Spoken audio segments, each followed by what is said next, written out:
Yo, what's poppin', everybody? Hope all is well. Happy holidays and all that. Rock vs. Dizaster drop. Let me give my recap on it real quick. Trying to make this quick as possible.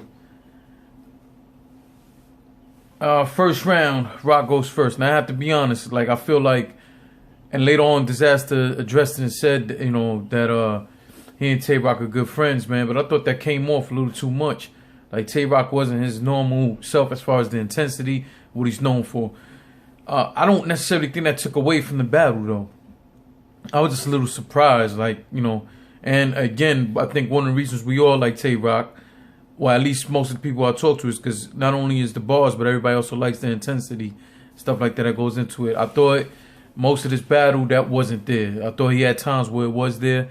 First round was evident it was not there. It seemed really friendly, and I thought that I thought it was going to get worse as it went, but it didn't. It didn't. First round, Rock goes first. He had an eclipse and a sun bar. I thought that was dope. The mother and the llama, raising llamas line, that was dope from Rock. It was funny too. You know, Dizaster came, you know, with his usual intense, crazy, doing all his hand shit. Like he's fucking braiding somebody's hair and all that shit. He came with all that. And I thought he had a dope satin bar. I thought that satin line scheme, whatever you want to call it, thought that was dope. But the first round I gave clearly to Tay Rock. I thought it was clear. Seen a lot of people saying they gave Dizaster the first round. I don't see that. But hey, second round we're gonna move on. The Dizaster and the delivery line from Tay Rock I thought was dope.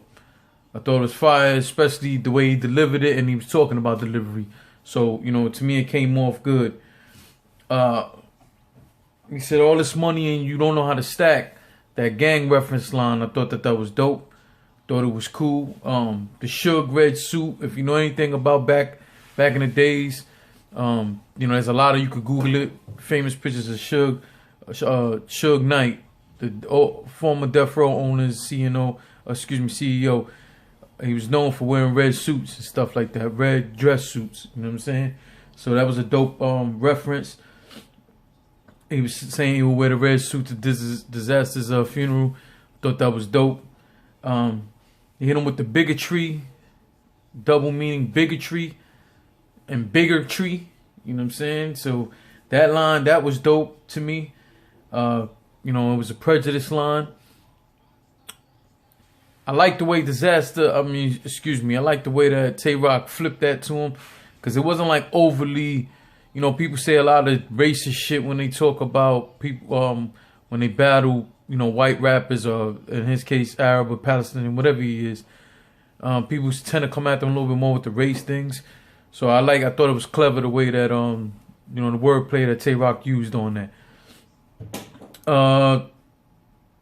Dizaster's second round, that Snooki gun line, that was fire. That was fire. Like, very clever, and I had to give him his credit on that. And it was funny. The part that I thought the Kevin Spacey line was fire.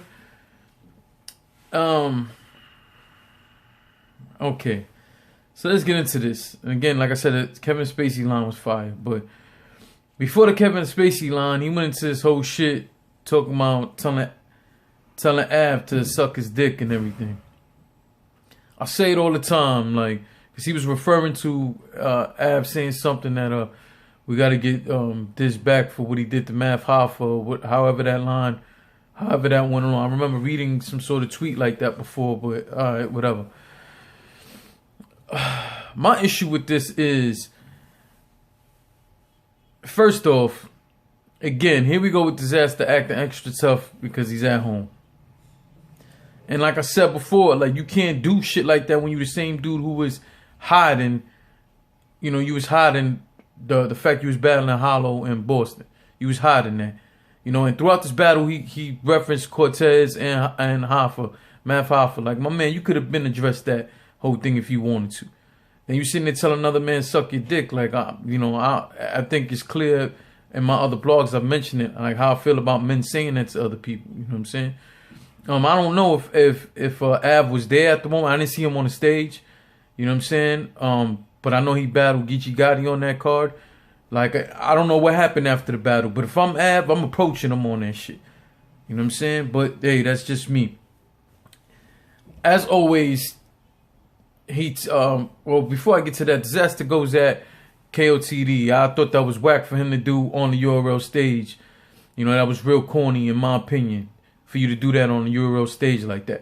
If it wasn't bad enough, he was doing it on Twitter and live chatting or whatever the hell else you said it on. Like, why you felt you had to go on URL stage, their rival, to diss them like that. And I'm pretty sure, you know, you people could choose to believe me or not. It ain't gonna be long before Dizaster's right back on King of the Dot. Believe that.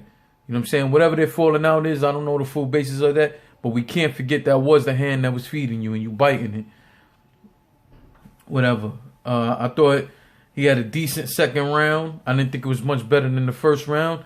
So I gave Tay Rock that second round too. So I got Tay Rock already winning the battle, the first and the third. He also, Dizaster ends that third round telling Tay Rock, you call yourself a gun bar king. Well, I'm the king of guns. But if you listen to all his rounds, he's always talking about knives. And that's every battle. He's always talking about knives. Like, I really think this dude has 2 cases hidden behind secret walls in his house full of knives. Like, listen to his battles. All he does is talk about knives. So, you're the knife bar king. And you're the knife king, my man. I don't know all that shit you talking about with the guns, but whatever. Third round. It's on Rock. No, excuse me. I'm not going to the third round yet. I'm taking it still in the second round with this dude talking about the East Coast crowds and saying how we basic and all this and all that. First off, shut up. Second off, my man, you've been dying to get on the East Coast battle scene for years.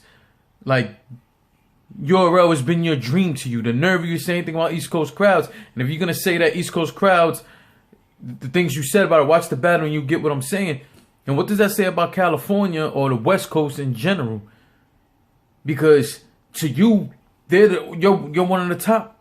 To them, you are one of the top. And I don't understand how. When you got the most basic bars out of anybody, I'm going to tell you right now, I don't think Dizaster could be any of the PGs right now.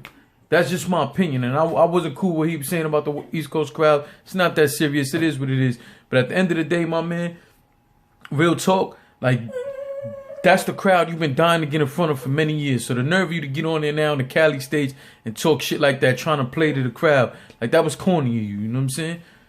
You definitely a basic ass rapper, my nigga. I don't know what he's talking about. Third round, I thought Tay Rock's Batman scheme was fire. I thought the healthy junkie shit was funny, and especially when I've known some in my own life. No, I am not one. Watch your fucking mouth. But yeah, it was definitely funny. Tay Rock had a Vegas line. I thought, you know, I don't know if it's too soon for that, man. But battle rappers known for saying shit like that, saying crazy shit like that. Third round was definitely more intense from Tay Rock, which I appreciated wholeheartedly because, again, like I said, that's what he's more known for and what we expect from him. So I felt it wasn't like the regular intensity, but I thought he picked it up in that third round. We saw glimpses of it in the second, but I thought third round was a bit more intense. Again, like I said, Dizaster said that they were friends. So, you know, I thought that came off throughout the battle. You know what I'm saying? All the handshakes and all that shit.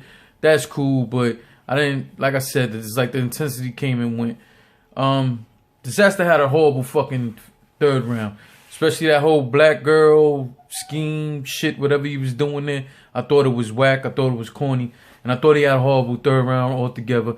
And you dissing East Coast crowds, your own West Coast crowds was sitting there crickets in that third round.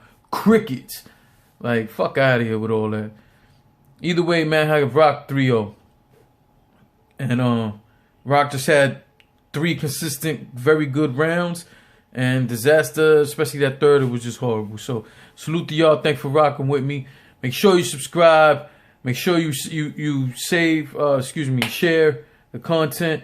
Like this vlog and comment. We want to hear your opinion. I want to hear your opinions all the time. Follow me at JLegend100. And again, make sure you subscribe, all right? Peace.